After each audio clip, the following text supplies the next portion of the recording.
Nilamon ng apoy ang isang kwarto sa isang residential building sa Maynila. Maswerteng hindi naman kumalat ang apoy sa gusali dahil sa mabilis na pagresponde ng mga bumbero. Naratong reporte Haji Riata. Nabulabog ang mga residente ng gusaling ito sa may M. Gizon Street, corner Blumentritt, Santa Cruz, Manila, pasado alas 12 ng ating gabi. Nasunog kasi ang isang kwarto sa ikalawang palapag ng residential building. Kwento ng lalaking ito na halos katabi lamang ang kwartong nasunog, nagpapahinga na raw sila ng mga oras na iyon nang bigla raw may sumigaw na sunog. Biglaan din po natutulog na kami. Sumigaw mama ko may sunog daw. Nung labas namin, malaki na yung apoy.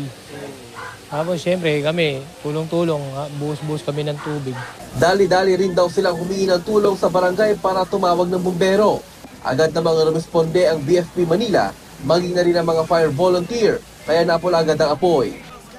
At hindi na nadamay ang iba pang kwarto. Muntika namang madamay ang tindahan ng lumpia wrapper sa ilalim ng gusali. Umabot sa ikalawang alarmang sunog na naideklarang fire out, 1:35 ng madaling araw. Wala namang nasugatan sa nasabing sunog. Inaalam pa ng BFP Manila ang dahilan ng sunog at halaga ng mga gamit na tinumpok nito.